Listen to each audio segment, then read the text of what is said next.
Continuing the conversation, Trucker Randy. Appreciate him spending some time today. It's good, getting a chance to talk to him again. This has been I guess I don't want to put words in your mouth. It seems like to me, Trucker Randy, has been a troublesome time. But I mean, how have you taken as things have went? Well, Greg, I got involved in politics back in 2010 to make a difference and to do some things that I thought needed to be done to fix our state, our economy, bring businesses back to Michigan, try to get some of our population back. We've lost population over the last census from 2000 to 2010. We're the only state in the union that lost population. As a result, we lost a congressman in Washington, and, 1 million people have left our state. We lost over 800,000 private sector jobs in that decade. And as you know, we've talked about this many times on your show. I'm very passionate about Michigan becoming a right-to-work state and also implementing the Michigan fair tax. Those are two things I ran on and was able to debate our Senator Howard Walker on at the different events we were at back in 2010. Something I believe that those two items especially need to be implemented to bring businesses and companies back to our state. And it's primarily information that I've been told from people all across Michigan, because I've been to Lansing numerous times. You and I have talked on the radio while I was attending some of those events downstate. And going to meetings and meeting people from Monroe to Grand Rapids, Flint, Saginaw, all across the state of Michigan, attending these meetings and conferences, and coming to find out a lot of the interior workings of both the Senate and the House down there in Lansing, and talking to state representatives and talking to senators, discussing different issues with them, learning a lot about what's been going on and finding out the inside of the politics of Lansing. And as I got to be more visible with these folks, they saw me at these meetings and started giving me information and telling me things that were going on. And, all across the state, not just with regards to any one particular person, but we heard about campaign donations. We heard about how the Senate Majority Leadership was actually formed in the Senate.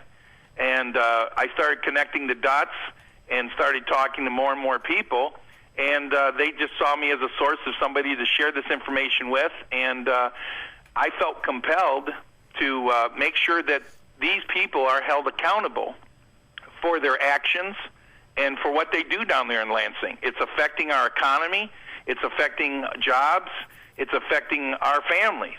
I've told the story numerous times. My son had to move to Florida in order to find work after he graduated from college. And this has happened not only to me, but a lot of citizens across Michigan. And these are issues that need to be talked about. And as we talk, we're finding out where the opposition lies and who are the people that are fighting these reforms and these policies that need to be implemented. And we've had conversations with the governor's office about right to work, for example. He says that he would sign it if it was ever put on his desk, but he didn't want to see it on his desk right now. It wasn't a priority. And come to find out that the Senate Majority Leader, Randy Richardville, does not support right to work. He has received campaign contributions and endorsements from the unions, and he became our Senate Majority Leader. He is the head leader of the 26 Republican senators out of the 38.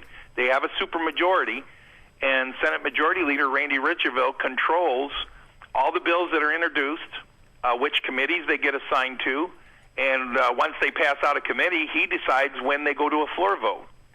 And he also introduced by himself, sponsored the bill by himself, Senate Bill 410 and 411, which introduced us to taking under consideration the government bridge. the second span that they want to try to build between Detroit and Windsor. You know, there's a lot of things that he has been responsible for that the people of Michigan don't agree with, they don't support, and they don't understand his agenda. And so this is information that is out that I'm getting from the public. You mean you mean conservatives don't feel that way, or what exactly? The conservatives. Okay. A lot of people feel that limited government and spending money by the government on things that private enterprise is currently doing. There's a bridge down there that's servicing the traffic between the United States and Canada just fine. There's been numerous lies put out there that there's a 5 to 6 hour wait for trucks to cross that bridge. It's not true. I was a former truck driver. I took numerous loads into Canada. I went over that bridge. Wasn't it found out that those figures that were given to the legislature actually were about the Port Huron Bridge? Is that a mistake? Because I thought I'd heard that more than once. No, that's actually true. The delays was at the Blue Water Bridge. And the reason for that primarily is because the Blue Water Bridge, you're not allowed to cross with any hazmat loads. Anytime you're hauling chemicals or any type of ammunition or explosives or anything like that, the only bridge that's certified to do those inspections is the Ambassador Bridge. So as a result, whenever I was hauling a hazmat load, I'd have to take it through Ambassador in Detroit. Yeah, but why does that make the Port Huron Bridge get backed up? Because all your other standard freight, all your dry freight, your reefer loads, all of your dry goods, your clothing and materials like that, all those trucks go to Blue Water because it's a shortcut. When you took I-94 as a slant out of Detroit through Port Huron and then crossed over at the Blue Water Bridge, it saved you about 60 miles versus going through the Ambassador Bridge. Okay, you gotta put your trucker cap on for a minute because I'm stupid. I've heard the term more than once, reefer load, but what actually is that? Because that can't be what it sounds like. It's a refrigerated load. Refrigerated load, okay. Yeah, and so anytime you're hauling food or any dry goods or anything like that, you got to realize semis pulling a load get 6 miles to a gallon of diesel fuel at $4 a gallon. Yeah. 60 miles is 10 gallons of fuel. That's $40 out of the driver's pocket, whether he crosses at Ambassador Bridge or whether he crosses at the Blue Water Bridge. Well, $40 it pays for my meals for a day and a half. So out of a week working as a truck driver, a day and a half of my food is consumed because I have to go through the Ambassador Bridge versus the Blue Water Bridge.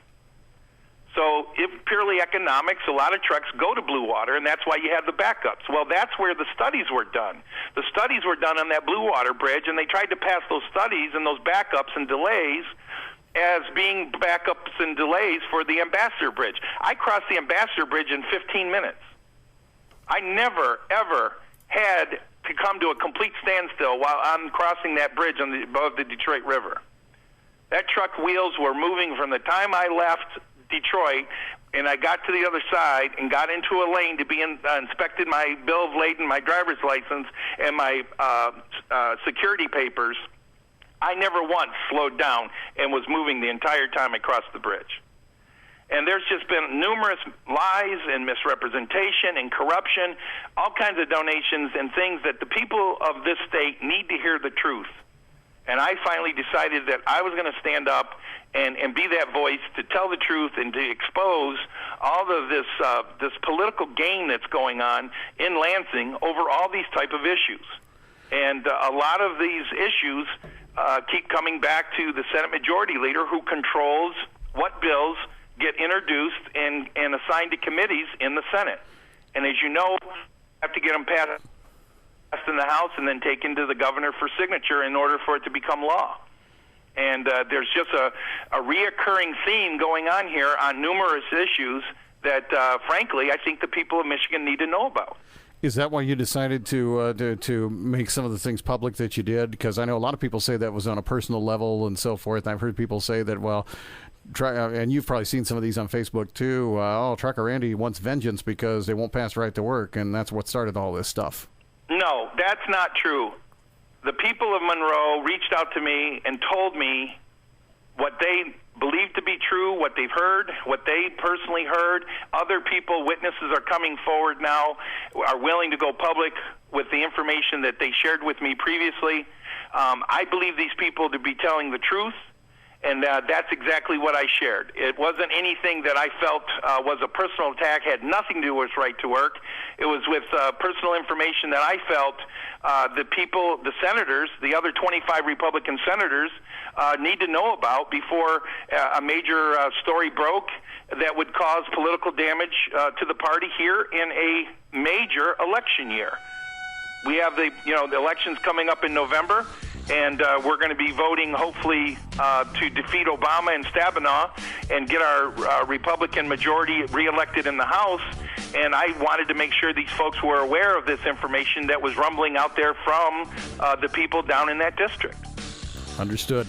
More conversation with Trucker Randy as the response and aftermath continues. My name is Greg Marshall. The number here is 231-347-4382. 231-347-4382. Facebook chat is open. Send me a friend request. My name is Greg Marshall. For that matter, you can type in Trucker Randy. Send him one, too. So stand by. We'll continue.